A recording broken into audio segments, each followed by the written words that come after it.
started as nothing. A Tuesday morning, a classroom in East Africa, a 12-year-old girl at her desk. She started laughing, not a giggle, not a quiet laugh, something louder, something she couldn't explain, something she couldn't stop. The girl next to her started laughing. Then a third. Within hours, half the class.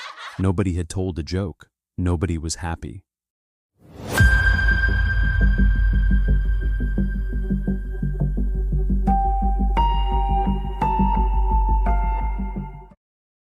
And it would not stop for 18 months. To understand what happened in that classroom, you need to understand the world those girls were living in. 7 weeks before the laughter began, Tanganyika had just won its independence. After decades of British colonial rule, the country was free. For the first time in living memory, it belonged to its own people. There was celebration, there was pride, and then there was the silence after the celebration. The kind of silence where you realize nobody told you what freedom actually looks like when you're 12 years old, sitting at a desk in a boarding school that is still run by the same rules, the same teachers, the same punishments as the colonial government that just left. The school in Kashasha was a mission boarding school, run by nuns, strict discipline, girls as young as 12, sent from their villages, living far from their families. The rules were rigid. You spoke when spoken to. You sat when told to sit. You performed when expected to perform. And you did not, under any circumstances, show how you were feeling. But outside those walls, everything was changing. The country had a new identity, new expectations, new pressure. These girls were caught between two worlds. The old one their families came from, and the new one the school was building them for. And they had absolutely no language for that feeling. No way to name it, no permission to express it. The pressure had been building for months, maybe years. The gauge was almost full. January 30th, 1962, an ordinary Tuesday. 3 girls sat in a classroom near Lake Victoria, and something broke. The teacher had no idea what to do. She told them to stop. They tried. They could not stop. Other teachers came. What they saw confused them deeply, because this wasn't joyful laughter. The girls were laughing and crying at the same time. Some were shaking. Some couldn't breathe properly. Some collapsed to the floor. Doctors were called. They examined the girls. They tested for infections. They tested for toxins in the water. They tested the food. Everything came back negative. No virus, no bacteria, no poison, no physical explanation of any kind.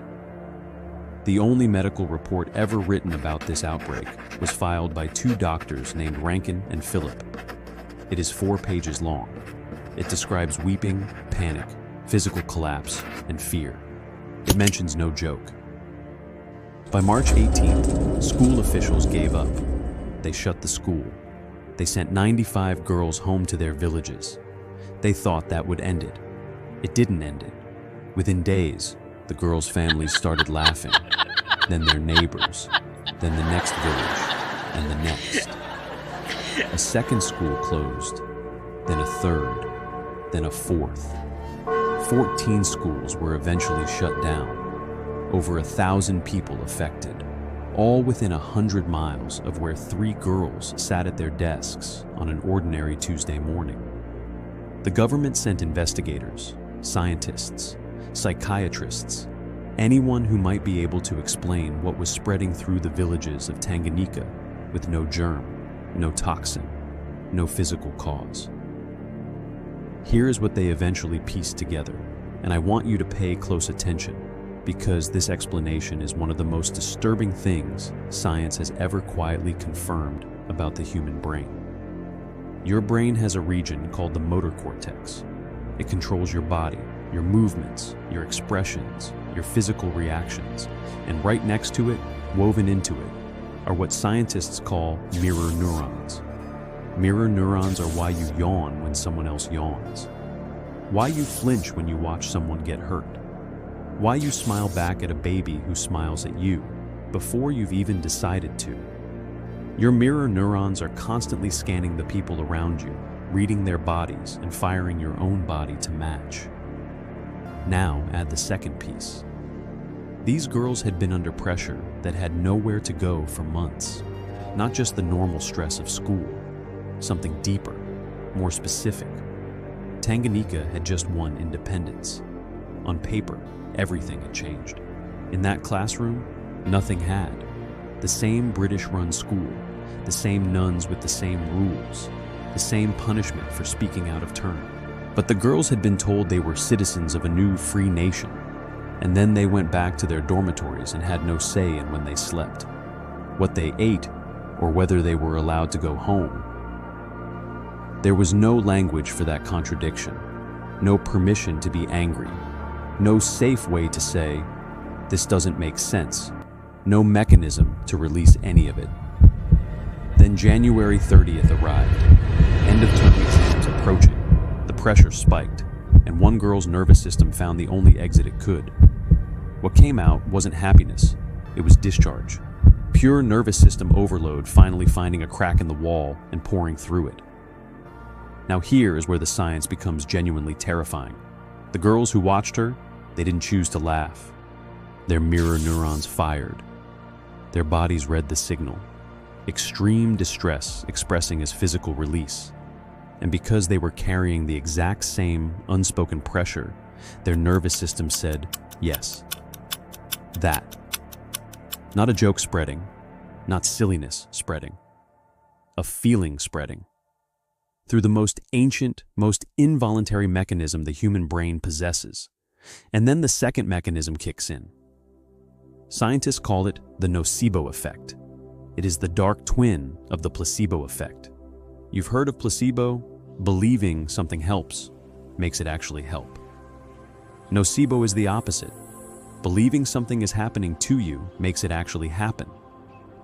The moment a girl saw her classmates unable to stop, her brain began to ask, "Am I next?" And the moment her brain asked that question, the answer was almost certainly yes. Mirror neurons plus nocebo, biology plus expectation, firing simultaneously. In a room full of 12-year-old girls who had months of compressed, unexpressed, unacknowledged emotional overload sitting in their nervous systems with nowhere to go.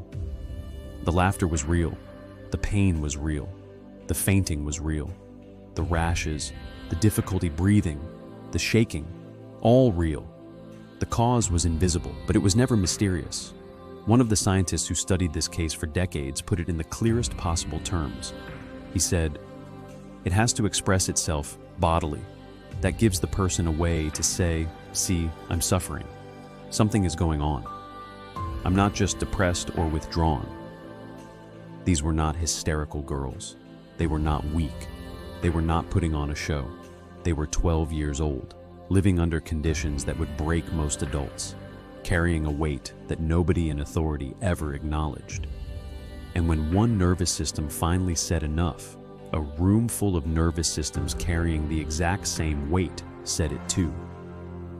In the only way the body knows how, when the mind has no words left. The epidemic ended as strangely as it began. No cure, no treatment, no government solution. Slowly, over the following months, as the country settled, as the schools adjusted, as the pressure, fractionally, eased, the laughter stopped. Nobody died. Nobody was ever the same.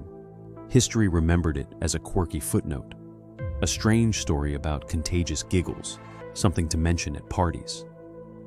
But those weren't giggles.